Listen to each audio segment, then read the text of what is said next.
ప్రతి భారతీయుడు గౌరవంగా జీవించాలి, గౌరవంగా మరణించాలి.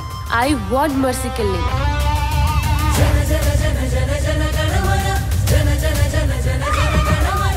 అనాథులంటే దొంగలు కారు.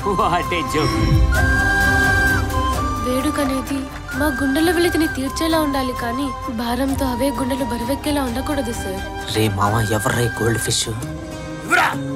ఇలాంటి ఓడికి చేప తినాలని ఆశ కలగాలి గాని దాంతో వ్యాపారం చేయాలని ఆలోచన రాకూడదు. మా బతుకులు కడ్డొస్తే బసవరాజు ఏంటి ఆడు బాబునే ఎదిరిస్తాం. ఏం మాట్లాడుతున్నావురా?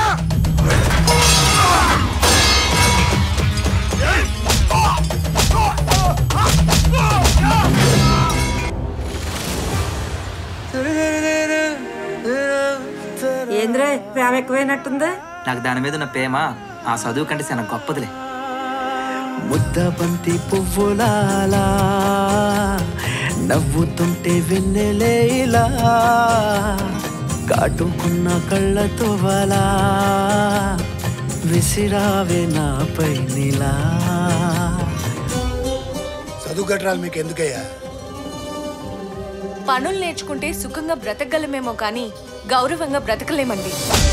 సీత కన్నీళ్లు లంకా దహనానికి కారణమయ్యాయి. ద్రౌపది దుఃఖం కురుక్షేత్రానికి దారితీసింది.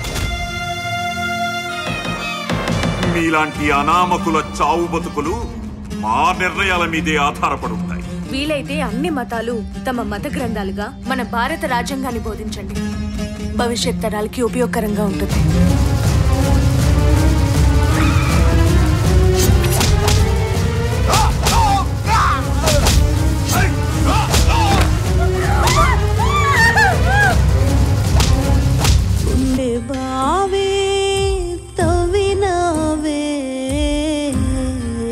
మానసిక క్షోభను అనుభవించే కంటే చచ్చిపోవడమే మేలనిపిస్తోంది సార్.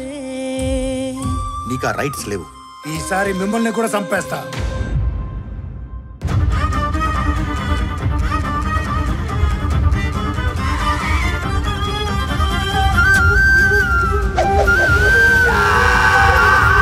మేము కష్టపడి బతికే వాళ్ళేమో కానీ తప్పుడు పనులు చేసేవాళ్ళం కాదయ్యా. ఇంకేదైనా దాన్ని కాల్చి తింటారా? చంపితేనే పరువు ఉంటుందంటే